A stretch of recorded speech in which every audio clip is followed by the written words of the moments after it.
जो मोदी साहब हैं उन्होंने पाकिस्तान के हवाले से जो है बातचीत की है। जो हमें आतंकी हमलों के जख्म देते थे, उनकी क्या हालत है, ये देशवासी भी देख रहे हैं और दुनिया भी देख रही है। तो मोदी साहब जो हैं उन्होंने पाकिस्तान को जो है ना वो करारी सी एक लगा दी है। इंडिया जो है वो अगले 5 साल में 9% ग्रोथ एक्सपेक्ट कर रहा है। 9%? जी। चलो 8.5% ग्रोथ एक्सपेक्ट कर रहा है अगले 5 साल तक इंडिया। उसमें ये कहा कि देखिए कि क्या हाल है इस वक्त, क्या हशर है पाकिस्तान का। उनका इशारा इकोनॉमी की जो सिचुएशन है उसकी तरफ और जो दहशतगर्दी के हाल है, जो कि हम डेली बेसिस पे बात करते हैं कि मुल्क का क्या हाल है इस वक्त, तो उसके ऊपर जब आपका कोई राइवल या आपका ओपोनेंट इस तरह बात करता है तो फिर तो लगती है ना, बात तो लगेगी। और लगी है या नहीं है वो तो हो सकता है इसके ऊपर भी कोई जवाब आए। पाकिस्तान की ग्रोथ 1% है, इंडिया की 9% है। चलो 9 को छोड़ो, 7 8 कर लो, 7 कर लो, 6 कर लो। हमारे में कौन सा ऐसा जख्म है, हमारे में कौन सी ऐसी खराबी है जो हम 8 और 9 नहीं कर सकते। आप बार बार कह रहे हैं कि आपका मुंह मैं क्यों खुलवाना चाहता हूं, आप मेरा मुंह भी मत खुलवाएं।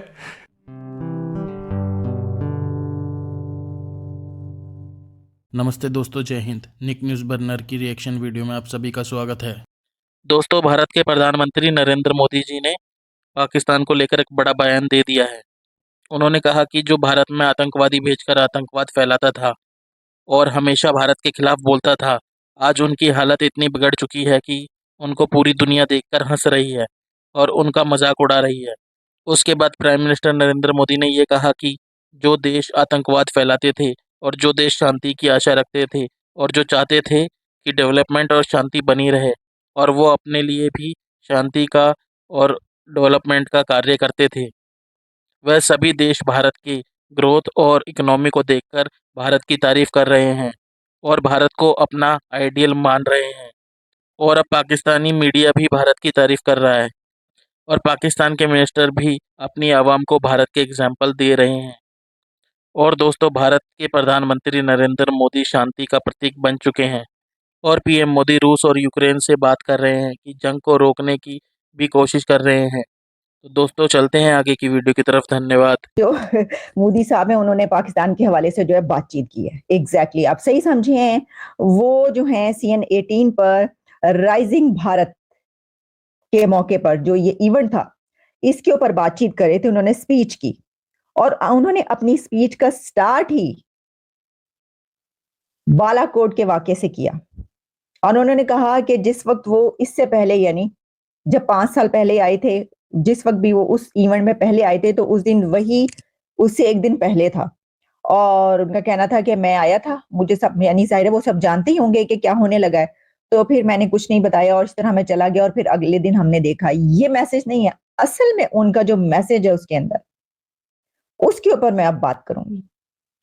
तो जनाब उन्होंने जो उसमें ये कहा कि देखिए कि क्या हाल है इस वक्त, क्या हशर है पाकिस्तान का। उनका इशारा इकोनॉमी की जो सिचुएशन है उसकी तरफ और जो दहशतगर्दी के हाल है, जो कि हम डेली बेसिस पे बात करते हैं कि मुल्क का क्या हाल है इस वक्त, तो उसके ऊपर जब आपका कोई राइवल या आपका ओपोनेंट इस तरह बात करता है तो फिर तो लगती है ना, बात तो लगेगी।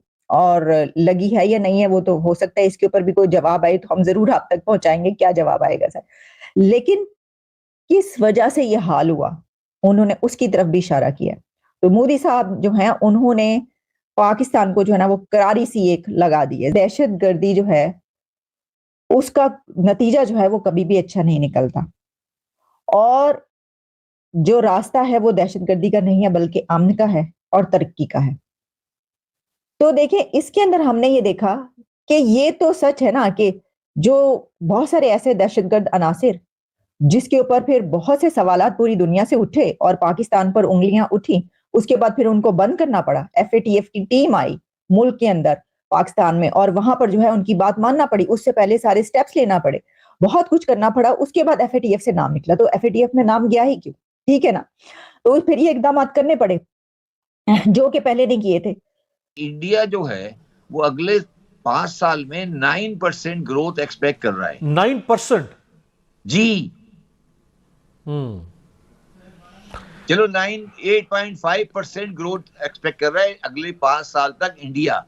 हमारी ग्रोथ 1% है। तो मुझे ये, आप लोग ये सवाल क्यों नहीं करते कि पाकिस्तान की ग्रोथ 1% है, इंडिया की 9% है। चलो 9 को छोड़ो, 7 8 कर लो, 7 कर लो, 6 कर लो। हमारे में कौन सा ऐसा जख्म है, हमारे में कौन सी ऐसी खराबी है जो हम 8 और 9 नहीं कर सकते? आप बार बार कह रहे हैं कि आपका मुंह मैं क्यों खुलवाना चाहता हूँ, आप मेरा मुंह भी मत खुलवाएं। हमारे साथ क्या बीमारी है वो आपको भी पता है कि हमारे साथ क्या बीमारी है। हमारे साथ क्या बीमारी है? हमारे साथ 2 बीमारियां हैं। हमारे साथ पहली बीमारी ये है कि हमने आज तक कंपैरेटिव, आपने भी नहीं किया, हम किससे कंपेयर करते हैं? हम कंपेयर करते हैं Nawaz Sharif versus Imran Khan versus Peoples Party versus Musharraf. अब 4 कुएं के मेंढक आपस में कंपेयर करते रहते हैं, वो कुएं से बाहर देखते नहीं कि भाई कुएं से बाहर क्या हो रहा है। तो जो वो ये कह रहे थे कि इसका रिजल्ट जो है वो ये देख रहे हैं हम कि इस वक्त मुल्क किस सूरत हाल में है, कि उन्होंने कहा कि हशर देख लो पाकिस्तान का। भारत का वजीर आजम नरेंद्र मोदी ये कह रहा है कि पाकिस्तान का हशर देख लो, कंडीशन देखो, हाल देखो क्या है कि पूरी दुनिया देख रही है और हंस रही है। और एग्जैक्टली ऐसा ही है, ये सच है, ये बड़ा ही कड़वा सच है लेकिन सच है। 16 आने दुरुस्त बात है। तो इससे पता ही चलता है कि जो दहशतगर्दी के जो भी मतलब हुआ, अगर उसकी जगह पर तरक्की का सोचा जाता, अगर वो जो देखे ना, हम खुद ही तो देखे वहां पे क्या कि कभी जो कौमी धारे में ले आते हैं, कभी दहशतगर्द दोस्त बन जाते हैं, कभी गुलामी की जंजीरें तोड़ देते हैं वही, फिर उसके बाद वही तालिबान और टीटीपी जो है वो दुश्मन बन जाती है, फिर उनके साथ सुलह मशवरे होने लग पड़ते हैं, चाय पी जा रही होती है, फिर उनको जाके जो जिरगे जो है मनाने चले जाते हैं, फिर जनाब एहसानुल्लाह एहसान और कौन कौन जो है उनको कौमी धारे में ले लिया जाता है। फिर ये पता चलता है कि इन्होंने तो इतने बच्चों को मार दिया, इन्होंने तो ये कर दिया, फिर उनको बंद कर दिया जाता है, फिर उनको छोड़ दिया जाता है, फिर उनको बंद कर दिया जाता है, फिर उनको छोड़ दिया जाता है, वगैरह वगैरह वगैरह। तो इस सिचुएशन में हुआ क्या है, और फिर ये जो कश्मीर की रट लगाए रखी, कभी इकोनॉमी पे कभी वही नहीं दिया। इकोनॉमी पे अगर जोर दिया जाता, अगर अपनी सारी तवानाइयां, तमाम एनर्जीज, तमाम कुव्वतें इस बात पर खर्च की जाती कि हमने भी आगे बढ़ना है इस खित्ते में, इस रीजन में, चले दुनिया में नहीं, कम से कम इस रीजन में हमने अगर आगे नहीं बढ़ना तो उन अपने हमसाया कंट्रीज के साथ शाना बिशाना, मतलब साथ साथ चलना है, उनसे पीछे नहीं रहना भाई, पीछे रह जाएंगे। तो अगर आप अपनी जो एनर्जीज हैं उसके ऊपर सर्व करते तो फिर जो है आज ये किसी को कहने की जरूरत ही ना पड़ती। आज भारत का वजीर आजम नरेंद्र मोदी ये ना कह रहा होता कि देखो हाल क्या हुआ इनका, अंदाजा करो, ये नतीजा निकलता है आतंकवाद का या दहशतगर्दी का या दहशतगर्द। दोस्तों अगर आपको हमारी वीडियो पसंद आई है तो प्लीज़ लाइक ज़रूर करें और साथ में शेयर करना ना भूलें। और साथ ही दोस्तों ऐसी ही लेटेस्ट वीडियो देखने के लिए हमारे चैनल को सब्सक्राइब करें, साथ ही बेल का आइकन जरूर दबाएं ताकि सबसे पहले आपको हमारी वीडियो की नोटिफिकेशन मिल सके। धन्यवाद।